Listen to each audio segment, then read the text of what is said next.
बैठ जाओ, बैठ जाओ, बैठ जाओ।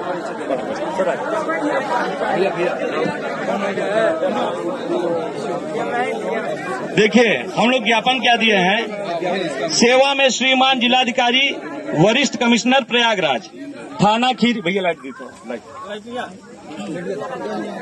थाना खीरी तुरुकपुरवा में हुई हत्या की घटना के संबंध में महोदय निवेदन है कि खीरी थाना के अंतर्गत में हुई मृतक छात्र सत्यम शर्मा पुत्र मनोकामना शर्मा, जो कि परमानंद इंटर कॉलेज में पढ़ता था, जिसकी चचेरी बहन भी उसी वक्त इंटर कॉलेज में अध्ययन कर रही थी।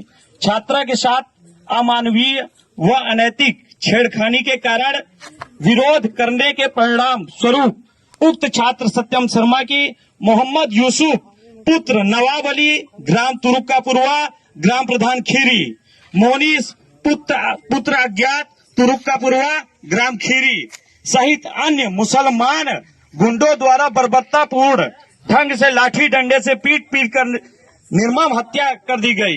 दिनांक 28/8/2023 को समय लगभग 3 बजे। भैया सब लोग बैठ जाइए, शांत रहेंगे तभी पढ़ेंगे, सबका सुनना जरूरी है। जिसके संदर्भ में मृतक के परिवारजनों द्वारा निम्नवत मांग रखी गई है। मांग नंबर 1, छात्र सत्यम शर्मा के हत्यारों के ऊपर सख्त कठोर कार्रवाई की जाए।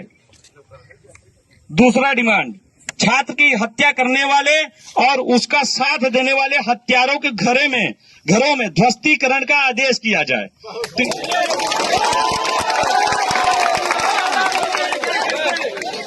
तीसरी मांग, शांत रहिए, सब लोग शांत रहिए। तीसरी मांग, छात्र सत्यम शर्मा की हत्या में ललकारने व हत्या के लिए उकसाने वाले मोहम्मद यूसुफ पुत्र नवाब अली ग्राम प्रधान खीरी को रासुका के तहत कठोर कार्रवाई की जाए, उसके घर को भी ध्वस्तीकरण किया जाए।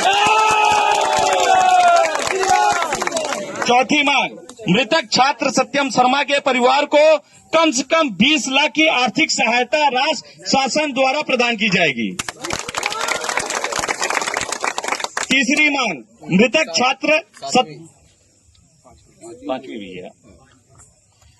छात्र सत्यम शर्मा के परिवार में आजीविका हेतु शासन द्वारा नौकरी दी जाए।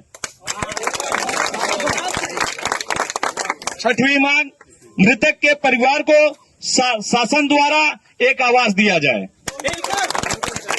उक्त सभी विषयों को हल करने के लिए शासन प्रशासन को बजरंग दल, विश्व हिंदू परिषद, संपूर्ण हिंदू समाज की तरफ से एवं हिंदू समाज द्वारा 48 घंटे का समय दिया जाता है। अन्यथा मांगे नहीं मानने पर हिंदू समाज महापंचायत बैठाएगी और महापंचायत बैठा के यहीं पर निर्णय करेगी। ये सारी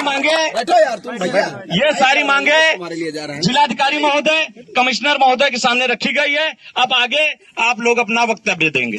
बताओ क्या कोनो गड़बड़ी हो, डीएम साहब बोल दें तो ये शांत रहिए। जो आपकी एफआईआर हुई है, इस एफआईआर में जो नामजद थे, अन्य अभियुक्त थे, उन सबकी गिरफ्तारी कर ली गई है। ठीक है, वो सब गिरफ्तार हो गए हैं, उनके फोटो सारे परिवार को सबको दिखा दिए गए हैं। इसके अलावा जो सख्त कार्रवाई, कठोरतम कार्रवाई है वो इनके ऊपर की जाएगी, जैसे इसमें कहा गया है। यथा आवश्यकता इसमें आगे एनएसए और सारी चीजों की कार्रवाई होगी। इसके अलावा शांत रहो भैया, शांत रहो, सुन लीजिए, उसके बाद बोलिएगा। इसके अलावा विवेचना जो है वो जिस पे विश्वास था परिवार को, जिन दरोगा जी पे, वही विवेचना कर रहे हैं जिन पे उनको विश्वास था, जिन पे उन्होंने विश्वास जताया अपना परिवार ने। जिन पुलिसकर्मियों को लेके यहाँ की जनता को या यहाँ के पब्लिक को शिकायत थी, उन पुलिसकर्मियों पे सस्पेंशन की, निलंबन की कार्रवाई की गई है। ये कल रात ही मैं आप लोगों को बता चुका हूँ, कल रात ही घोषणा कर दी थी। पुनः ये फिर से आपको बता रहा हूँ कि जिन पुलिसकर्मियों का नाम बताया गया था उनके लिए, उनके ऊपर दंडात्मक कठोर कार्रवाई कर दी गई है। बाकी की जो कार्रवाई है, जो अनुदान से संबंधित या अन्य चीजों से, उसके लिए मैं डीएम साहब से कहूंगा कि वो आपको बताएंगे। बैठ कल शाम को हमारी बात हुई थी और शाम की बात में जो चीजें सामने आई थी, आपका सबसे पहला था कि अभियुक्तों की गिरफ्तारी। उसके 1 घंटे के अंदर हम लोगों ने अभियुक्तों की गिरफ्तारी कर लिया था और आप सबको उसका मैसेज भी करा दिया था कि अभियुक्तों की गिरफ्तारी कर लिया है। बाकी जो सर ने बताया कि हम लोगों ने विवेचना बिल्कुल जो निष्पक्ष हैं, एनर्जेटिक ऊर्जावान हमारे अधिकारी हैं, इंस्पेक्टर, उनको दिया है। फिर अगली कड़ी में हम लोगों ने जिन पर दोषारोपण था या जिन पर भरोसा नहीं था, शिकायत था, तो उन अधिकारियों पे कार्रवाई भी हुआ है, वो सारी आपके सामने है।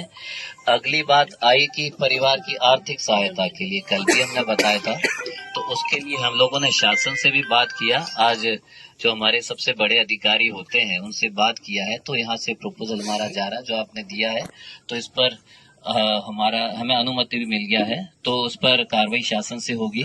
और यहाँ जो लोकल सहायता हम लोग दे सकते हैं, चाहे जमीन का है, आवास का है, शौचालय है, ये सारा हमारे साथ होता है, हमारे पास होता है, तो हम इस पर कार्रवाई करेंगे। और परिवार को 3 आवास पहले भी प्रधान जी ने दिया है, तो हमें बड़ा अच्छा लगा कि एक परिवार को 3 आवास देना। जनरली सारे सोचते हैं कि हम हमारे लोगों को दें, लेकिन एक परिवार में 3 आवास दिया है। बाकी जिनका भी जरूरत है आवास की कोई दिक्कत नहीं, हम आवास देंगे और बाकी जो सुविधा का रहता है वो भी देंगे। इनका और इनके भाई का भी था कि साहब हमें असला हो जाए ताकि हम सुरक्षा भी कर सके और गार्ड का भी हम